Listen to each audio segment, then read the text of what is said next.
Welcome to Shatter. How long has this been going on? I asked it calmly, standing in our kitchen while the coffee machine hummed between us. Emily didn't flinch. She leaned against the counter in her oversized sweater, the one she wore when she stayed up late writing. She gave me that soft, almost amused smile and said she had no idea what I was talking about. I did not raise my voice. I did not repeat the question. I looked at her phone lying face down beside the sink. The screen had lit up a minute earlier with a notification. No name, just a music note emoji and the words, "Same time tonight." She reached for it slowly, like nothing was wrong. I said one sentence she was not ready for. "I already know it's Ryan." The smile stayed on her face for half a second too long. Ryan, our neighbor from the floor below. The DJ with the late nights and the easy laugh. The guy who came upstairs for coffee on Sundays. The guy who knew when I worked late shifts and when I was off. The guy who once told me he respected what I did for a living. I am a detective. I notice patterns. I notice when coffee cups move from the cabinet and end up in the sink when I was not home.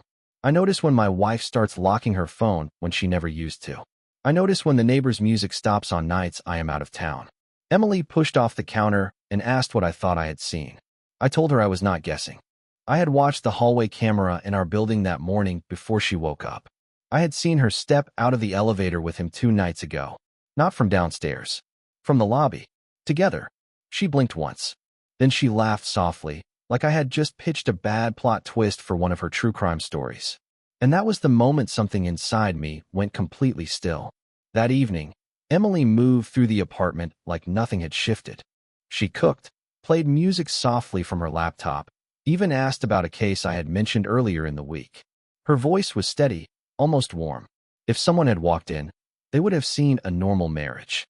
I watched her set 2 plates on the table and noticed she placed her phone screen down beside her glass again. She had never done that before Ryan moved in downstairs. When she went to shower, I stayed in the kitchen. I did not rush. I did not search like a jealous husband. I picked up her phone the way I would pick up evidence at a scene. Calm. Careful. She had changed her passcode. That alone told me more than any message could. But she had forgotten one thing. Her laptop was still synced. I opened it. Her messages loaded automatically. There was no dramatic confession. No explicit words. Just patterns. Afternoons when I was at the precinct. Short messages that erased themselves after a few hours. A private chat saved under a fake name. Research. Ryan did not use emojis there. He wrote in full sentences. He asked if I was working late. He said the hallway was clear. He told her he loved how reckless it felt. My jaw tightened, but my hands did not shake. Then I saw a message from that morning. She had written that I was starting to notice things. He replied that I was too logical to suspect something without proof. They were wrong. I closed the laptop exactly as I had found it. When Emily came back into the room, her hair damp, she smiled and asked if I wanted to watch something together. I looked at her and saw a stranger rehearsing innocence. And that was the moment I stopped reacting. I started preparing. The next morning, I left for work like I always did. I kissed her on the cheek. She smiled into her coffee and reminded me not to forget we had dinner plans with friends later that week. Her tone was light, almost affectionate. If she felt any pressure from the night before, she hid it well. At the precinct, I pulled up the building's security portal again. I had access through a neighborhood safety initiative I helped coordinate. Most residents never thought about how long footage was stored. I watched 3 separate evenings. On each one, Ryan came upstairs when my car was gone. He did not knock for long. The door opened almost immediately. One clip showed Emily stepping into the hallway with him, laughing at something he said. She touched his arm in a way she had not touched mine in months. I saved nothing. I downloaded nothing. I did not need copies. That afternoon, I checked our shared bank account. Small charges from a wine bar nearby, always on nights I worked late. 2 tickets to a local music event. I had been out of town for a training seminar that weekend. She had told me she stayed home to write. In the evening, I ran into Ryan by the mailboxes. He was wearing headphones around his neck and smelled faintly of cologne and cigarette smoke. He grinned and asked how work was going. He said he admired the discipline it must take to be a detective. I looked at him for a long second and said it took patience. He nodded, not understanding. Upstairs, Emily was on the couch, typing again. She looked up and asked if everything was okay. I told her everything was fine. And for the first time since I met her, I meant it. Because I was no longer trying to save what we had. I was building my exit. I did not confront her again. Instead, I adjusted my schedule at work, trading a few shifts without explaining why. I told Emily I might be home earlier some evenings and later on others. She nodded, distracted, scrolling through her phone. Over the next 2 weeks, I moved quietly. I rented a small storage unit across town under my name only. I started with things she would not immediately notice. Winter jackets, old case files, a spare set of dishes my mother had given us. Each morning, I carried a box down through the service stairwell instead of the main elevator. Emily never asked why the closet felt lighter. I transferred our streaming subscriptions to her email alone and opened new accounts for myself. I updated my mailing address for bank statements and professional correspondence. I scheduled a meeting with the building manager about modifying the lease. He assumed we were downsizing. I let him think that. Meanwhile, the pattern downstairs continued. On nights when my car was gone, Ryan's music stopped early. On afternoons when I came home unexpectedly, his door stayed shut. One evening, I parked a block away and walked back on foot. From the sidewalk, I could see the faint glow of our bedroom lamp. A second shadow moved across the curtain, taller than mine, broader shoulders. I did not rush upstairs. I stood there until the light went off. When I entered the apartment later, Emily was alone on the couch, wrapped in a blanket. She said she had spent the evening editing. She asked if I wanted tea. I told her I was tired and went to bed. The next morning, I removed my name from the shared credit card and opened a separate account. I redirected my direct deposit. I canceled the joint gym membership we barely used. She did not notice any of it. She believed I was still standing in the same place. What she did not understand was that I had already stepped out of the frame. Ryan made one mistake. He underestimated how much of his life bled into the digital world. DJs live online. Bookings, payments, promotions. Noise leaves traces. I did not dig through his private messages. I did not need to. I started with public records. Noise complaints filed by other tenants over the past months. 2 formal warnings from the building. A note about unauthorized events in his unit. Then I checked the city permit database. He had hosted paid gatherings without a temporary event license. Small things. Technical things. The kind that become larger when stacked. At the precinct, I mentioned it casually to a colleague in licensing enforcement. I did not say why I was asking. I simply inquired whether repeated violations could trigger a review. The answer was yes. I left it there. A week later, a notice appeared on the building's bulletin board about compliance inspections for residential units suspected of hosting commercial activities. It was routine, administrative. Ryan's music stopped for several nights in a row. I ran into him in the lobby one afternoon. He looked tired, less confident. He complained about harassment from management. He said someone must have reported him. I listened and said nothing. Upstairs, Emily grew restless. She mentioned that Ryan had been stressed lately. She said it was unfair how people tried to control others' creativity. Her voice carried an edge I had not heard before. That was when I saw it clearly. She was no longer just hiding something. She was invested. That evening, she stepped out, saying she needed fresh air. I watched from the hallway as she went downstairs instead. I did not follow. The next morning, another notice was posted. Repeated violations could result in lease termination. Emily read it twice. For the first time, her hand trembled slightly. She looked at me as if trying to measure what I knew. I met her gaze and asked if everything was okay downstairs. She said it was none of our business. I agreed, and went back to packing another box. The shift did not happen inside our apartment. It happened in the hallway. One evening, I came home and found Mrs. Keller speaking to Emily near the elevator. The older woman's voice was polite but firm. She said management had asked residents to report unusual activity. She mentioned strangers coming and going at odd hours. She said it made people uncomfortable. Emily tried to laugh it off. She said Ryan was an artist and artists kept different schedules. Mrs. Keller nodded but did not smile. She said some neighbors had already filed formal complaints. I stood a few feet away and watched Emily's posture change. She crossed her arms, defensive, protective. Not of me, of him. Later that week, 2 of our friends canceled dinner plans.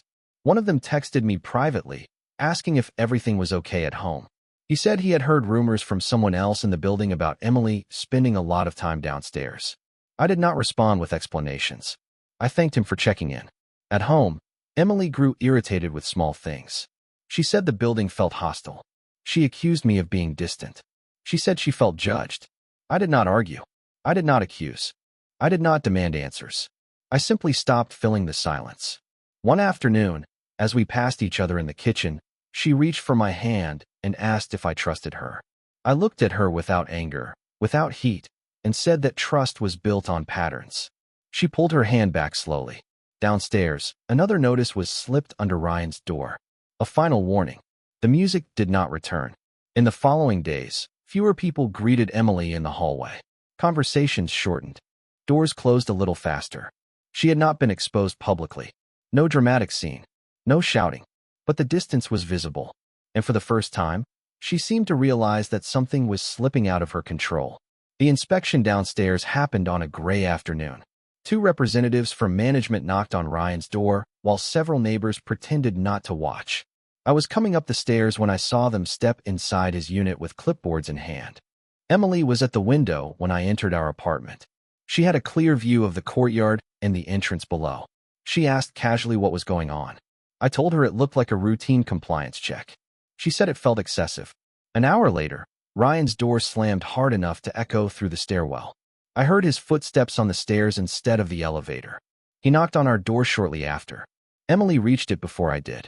He stood there tense, explaining that management was threatening lease termination for commercial misuse of the unit. He said someone must have reported him repeatedly. He insisted he had enemies in the building. Emily's eyes flicked toward me for a second. I remained in the background and let him talk. He asked if she could confirm that he had never hosted anything disruptive. He said a written statement from a neighbor might help. He spoke as if I were not in the room. Emily hesitated. For the first time, she did not sound confident. She said she would think about it. When he left, she turned to me and asked if I knew anything about the complaints. Her voice was tight. I said the building had rules. People enforced them. She accused me of being cold. She said I was watching everything without saying anything. I did not deny it. That evening, she did not go downstairs. She sat at her desk, staring at a blank screen. The cursor blinked on a new article draft about betrayal and hidden motives. Ryan's music never came back. And in the quiet that followed, the space between us felt wider than the hallway that separated our door from his. The confrontation did not explode. It unfolded quietly. A few days after the inspection, a formal notice was taped to Ryan's door. Lease termination pending review. Neighbors slowed as they passed, reading without pretending anymore. That evening, Emily waited for me in the living room. The lights were dim. Her laptop was closed. She had not written all day. She asked if we could talk. I sat across from her, leaving space between us. She said she felt like I had already decided something without including her. She said I had become distant, unreadable. She asked if this was about Ryan. I did not raise my voice. I did not accuse. I asked her again, the same question from the kitchen. How long had it been going on? She did not smile this time. She said it was not what I thought. She said it had started as harmless conversations. She said she felt lonely when I worked late. She said it crossed a line before she realized it had. I listened without interrupting. She did not describe details. She did not need to. The admission was in the way she avoided my eyes. She said she never meant for it to become physical. The word hung there between us. I stood and walked to the bedroom. I opened the closet. Half of it was empty. Her face changed when she saw the space. I told her I had transferred the lease to her name alone. I told her my things were already gone. I said I would be staying elsewhere. She asked when I had decided this. I told her the night. She laughed in the kitchen. She followed me to the door and said we could fix it. She said people made mistakes. I looked at her calmly and said that fixing something required honesty before it broke. Then I stepped into the hallway. And this time, I did not look back. I did not move far. I rented a small furnished apartment across town, close enough to keep my routine intact. I changed nothing about my work schedule. I did not block her number. I did not make announcements. I simply stopped showing up where I was not respected. At first, her messages were measured. She asked if we could talk again. She said she wanted to explain more clearly. She said she had cut contact with Ryan. I did not answer immediately.